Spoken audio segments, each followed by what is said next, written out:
శ్రవంతి సౌమ్యపల్లి. నేను మీ శ్రవంతి.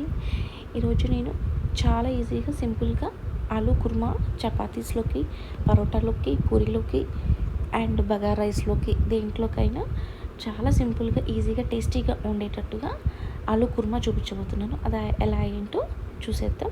ఫస్ట్ ఒక 1/2 kg ఆలూని కుక్కర్లో వేసి 3 విజిల్స్ రానివ్వండి. అలా మెత్తగా ఉడికిపోయిన తర్వాత పైన పీల్ తీసేసి ఇప్పుడు నేను చూపించే విధంగా క్యూబ్స్ లాగా కట్ చేసుకోండి. అలా క్యూబ్స్లా కట్ చేసుకున్న తర్వాత కొంచెం గ్రేవీ కన్సిస్టెన్సీ కావాలి కదా, సో దాంట్లోకి టమాటో, పచ్చిమిర్చి, ఆనియన్స్ కూడా కట్ చేసుకోండి.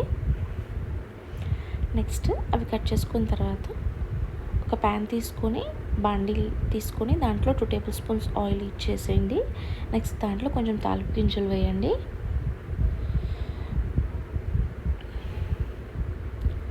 తాలింపు గింజలు కొంచెం రోస్ట్ అయిన తర్వాత మనం కట్ చేసి పెట్టుకున్న టమాటో, పచ్చిమిర్చి, కరివేపాకు అండ్ ఉల్లిపాయ ముక్కలు ఇప్పుడు ఆయిల్లో వేసేసి కొంచెం వేగనివ్వండి.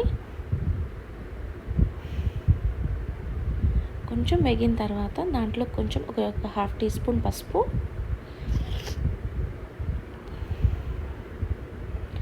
అండ్ మనకి సాల్ట్ 2 టేబుల్ స్పూన్ సాల్ట్ వేసుకోండి.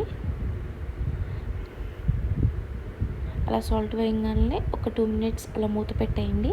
నెక్స్ట్ చూసారా, మొత్తం టమాటో అండ్ పచ్చిమిర్చి, ఉల్లిపాయ కొంచెం మెత్తగా కొంచెం లైట్గా వేగిపోయాయి కదా. నెక్స్ట్ దాంట్లోకి కొంచెం అల్లం వెల్లుల్లి పేస్ట్ యాడ్ చేయండి.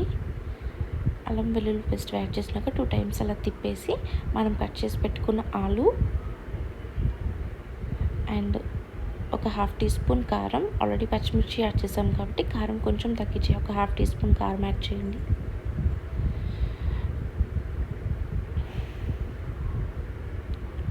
అలా కారం యాడ్ చేసినాక 2 మినిట్స్ అలా ఉంచి ఇప్పుడు మన గ్రేవీ కన్సిస్టెన్సీ కోసం చూసుకొని వాటర్ యాడ్ చేయండి.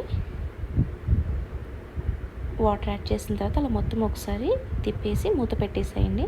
ఒక 5 మినిట్స్ తర్వాత చూడండి, అలా గ్రేవీ కన్సిస్టెన్సీలో మనకి ఎలా కావాలో అలా చూసుకొని స్టవ్ ఆఫ్ చేసుకోవటమే. ఎందుకంటే ఆల్రెడీ మనము ఆలు ఉడికించి పెట్టాం కదా.